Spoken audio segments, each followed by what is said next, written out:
Hello class 11 students, welcome back to my YouTube channel. So I hope all of you are doing good. अच्छे से Diwali enjoy हो गई है. So अब हम पढ़ाई पे फोकस करते हैं. So आज हम पढ़ेंगे आपके हिस्ट्री का चैप्टर डिस्प्लेसिंग इंडिजिनस पीपल. इस चैप्टर में हम देखेंगे कि कैसे यूरोपियंस अलग अलग जगह पे जाके अपना कंट्रोल एस्टेब्लिश कर रहे थे.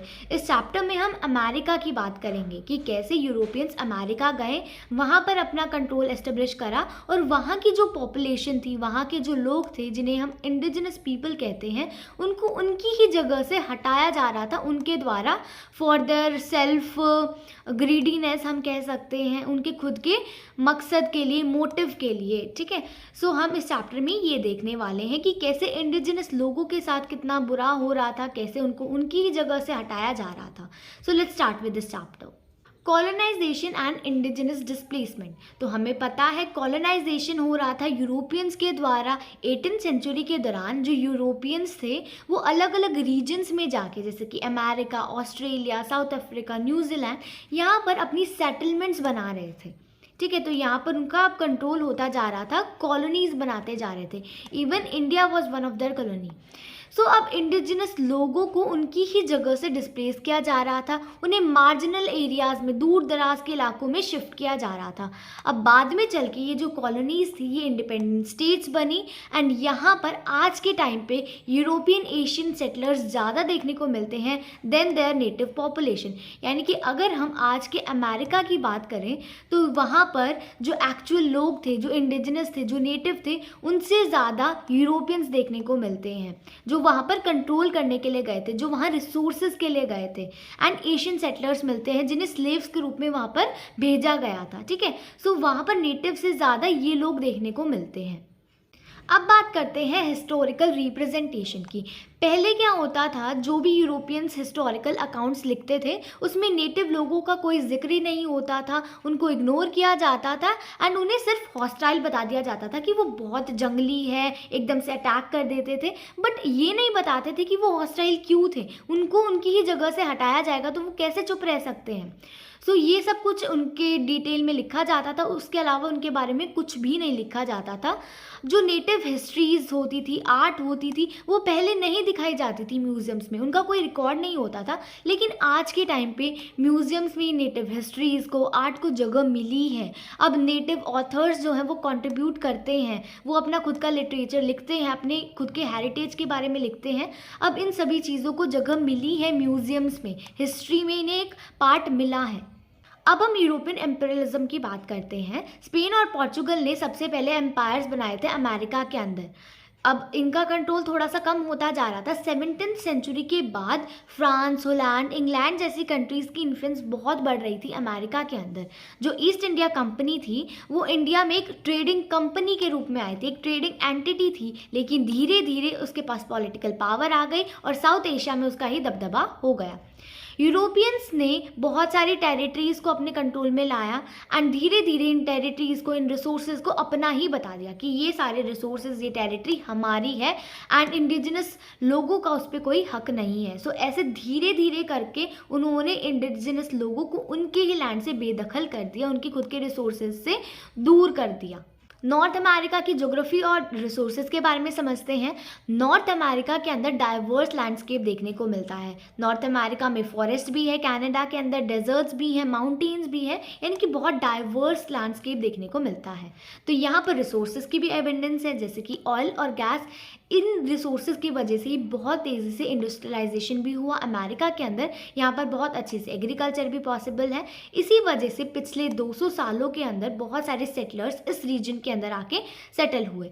नेटिव अमेरिकन सोसाइटीज़ की बात करते हैं, यानी कि जो लोग असल में वहीं से बिलोंग करते थे, उनकी क्या हिस्ट्री है, वो कहाँ से आए होंगे. सो जो ओरिजिनल इनहैबिटेंट्स थे, रहने वाले थे इस इलाके के, वो एशिया से माइग्रेट हुए थे इस इलाके में 30,000 साल पहले. तो हम सोच सकते हैं कितने पुराने वो यहाँ के रहने वाले हैं. और एकदम से यूरोपियंस आए और उनको उनकी जगह से हटा दिया.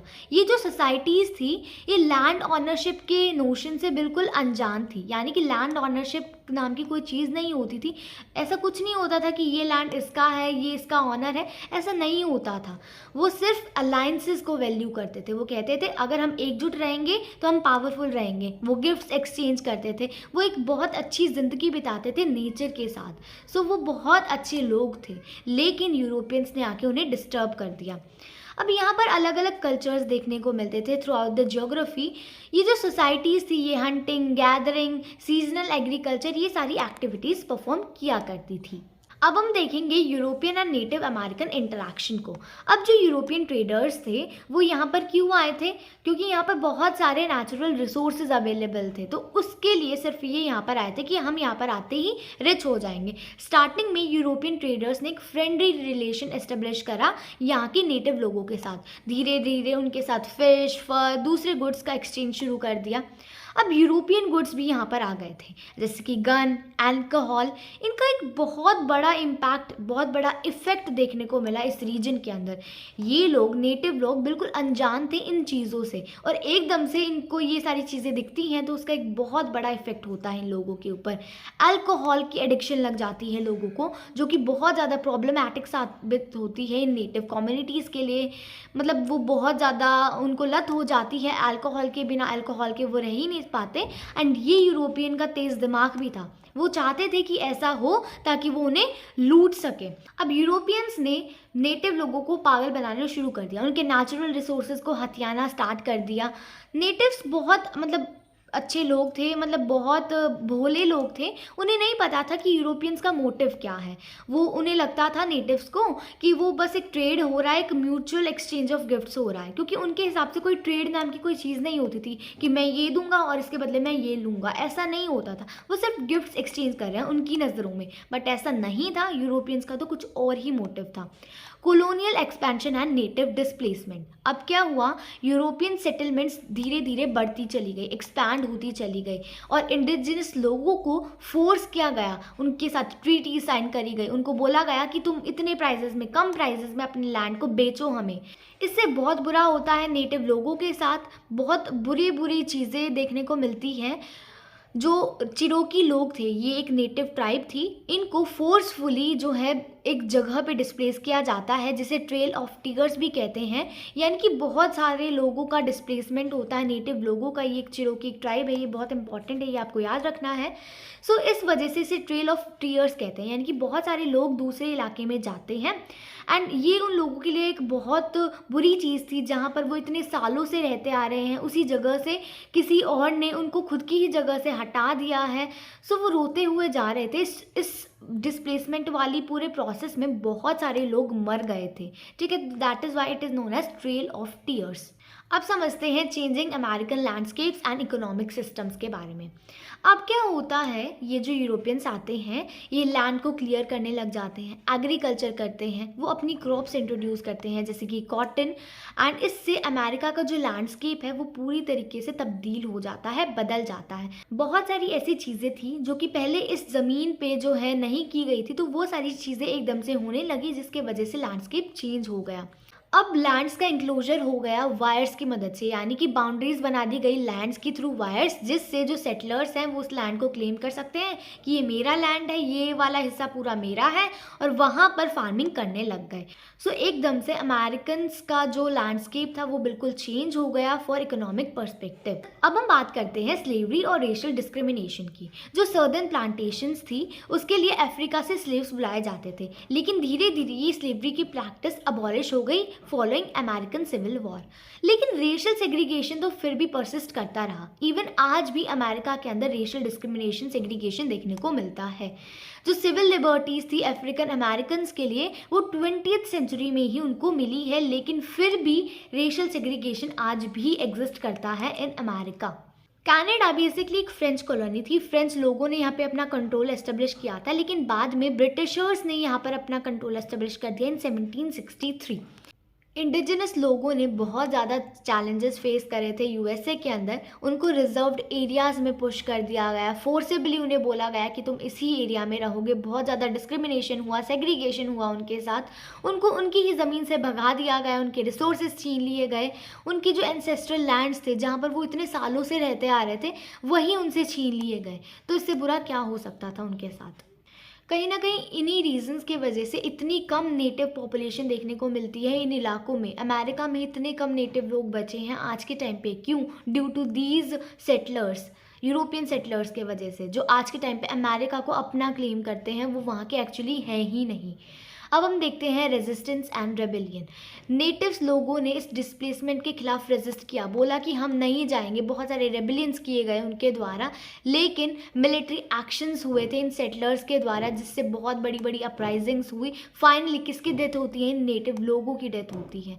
Bye the end of 19th century क्या होता है, ये जो इंडिजिनस रेजिस्टेंस थी इसे सबड्यू कर दिया गया, दबा दिया गया, सबसाइड कर दिया गया एंड उन्हें कुछ ही एरियाज में रिजर्व कर दिया गया। उन्हें बोला कि ये एरिया तुम्हारा है, तुम सिर्फ यहीं पर रहोगे, इससे बाहर तुम नहीं आ सकते। कितना बुरा किया जा रहा था इंडिजिनस लोगों के साथ। एंथ्रोपोलॉजिकल पर्सपेक्टिव्स की बात करते हैं। देखो, अब ये जो एंथ्रोपोलॉजी, ये जो सब्जेक्ट है, ये जो फील्ड है, ये अब एमर्ज हुई। इसने यूरोपियन क्यूरियोसिटी को बहुत ज़्यादा मोटिवेट करा। प्रिमिटिव कम्युनिटीज़ को हमें पढ़ना चाहिए, तो ये एंथ्रोपोलॉजी के एमरजेंस से ही हुआ। इसी वजह से कहीं ना कहीं आज के टाइम पे म्यूज़ियम्स में हमें नेटिव लोगों के बारे में थोड़ा बहुत कुछ जानने को मिलता है। इस टाइम पे बहुत सारे म्यूज़ियम्स का राइज होता है। नेटिव आर्टिफैक्ट्स म्यूज़ियम्स में डिस्प्ले किए जाते हैं। बेशक ये म्यूज़ियम्स में ये सारी चीज़ें दिखाई जाती हैं, लेकिन इसमें नेटिव का कंसेंट या फिर इन्वॉल्वमेंट बिल्कुल भी नहीं थी। यानी कि अब म्यूज़ियम्स में दिखाया जा रहा है ये सब कुछ, अभी भी नेटिव्स का कोई इसमें इन्वॉल्वमेंट नहीं है। अब हम बात करते हैं कल्चरल परसेप्शंस और मिसअंडरस्टैंडिंग्स की। सो यूरोपियंस ने नेटिव्स को अनसिविलाइज्ड माना, बोला कि इनको तो रहने की कोई सेंस नहीं है, कैसे रहा जाता है, इनके अंदर थोड़ा बहुत भी दिमाग नहीं है, उनको फॉर्मल इंस्टीट्यूशंस का पता नहीं है, लिटरेसी क्या होती है, ऑर्गेनाइज्ड रिलीजन क्या होता है। इस वजह से ये बिल्कुल अनसिविलाइज्ड है, हॉस्टाइल है, पता नहीं क्या कुछ नहीं बोला। नोबल सैवेज का एक कंसेप्ट आया जो नेटिव लाइफस्टाइल्स को डिफाइन करता था, ये बहुत मिस इंटरप्रेट किया जाता था कल्चरल कॉम्प्लेक्सिटी को दिखाने के लिए। यानी कि मतलब अपने खुद के परसेप्शंस यूरोपियन सब बना रहे थे नेटिव्स के लिए, जैसा बिल्कुल भी नहीं था। उनको बहुत ज़्यादा सेंस थी, जब भी तो वो रह रहे थे इतनी पीसफुली, लेकिन एकदम से यूरोपियंस के आते ही वो हॉस्टाइल तो होंगे भाई, उनको उनकी जगह से हटाया जा रहा है, so why will they not become hostile. Legacy of colonisation के बारे में समझते हैं। Indigenous language, craft, social structure ये सर्वाइव कर पाए थे डिस्पाइट ऑफ कॉलोनाइजेशन। बेशक कॉलोनाइजेशन था, ये सारी चीज़ें तो रहेंगी। आज के म्यूज़ियम्स और हिस्टोरिकल अकाउंट्स के अंदर ये जो नैरेटिव्स थे, नेटिव लोगों के पर्सपेक्टिव्स थे, ये सब कुछ देखने को मिलते हैं। एक शिफ्ट देखने को मिलता है इंक्लूसिविटी इन हिस्टोरिकल रिप्रेजेंटेशन, यानी कि हिस्टोरिकल रिप्रेजेंटेशन में एक इंक्लूसिविटी देखने को मिलती है, यानी कि यूरोपियंस के बारे में भी दर्शाया जाता है और जो हमारे नेटिव लोग हैं उनको भी इंक्लूड किया जाता है। ठीक है, तो ये एक इंक्लूसिविटी देखने को मिलती है हिस्टोरिकल रिप्रेजेंटेशन में। बट बेशक इसे इंक्लूसिविटी बोला है, बट ये एक इंक्लूसिविटी नहीं है। उनके बिना मर्जी के उनकी चीज़ों को डिस्प्ले कर रहे हो। हर एक चीज़ थोड़ी डिस्प्ले हो रही है, बहुत सारी चीज़ें डिस्ट्रॉय भी हुई हैं, तो ये एक इंक्लूसिविटी हम नहीं कह सकते। बेशक उनके पर्सपेक्टिव से एक इंक्लूसिविटी है, but it is actually not an inclusivity. So यहाँ पर होता है आपका चैप्टर ख़त्म। इस चैप्टर में हमने सिर्फ नेटिव लोगों की सफरिंग्स के बारे में बात करी गई है, कैसे उनको उनके खुद की लैंड से बेदखल कर दिया गया है। तो आई होप आपको ये चैप्टर बहुत अच्छे से समझ में आया होगा, हर एक चीज़ क्लियर हो गई होगी। Thanks for watching. चैनल को सब्सक्राइब कर दो और मेरे को कमेंट सेक्शन में बताना नेक्स्ट वीडियो किस चीज़ पे होनी चाहिए। Bye bye.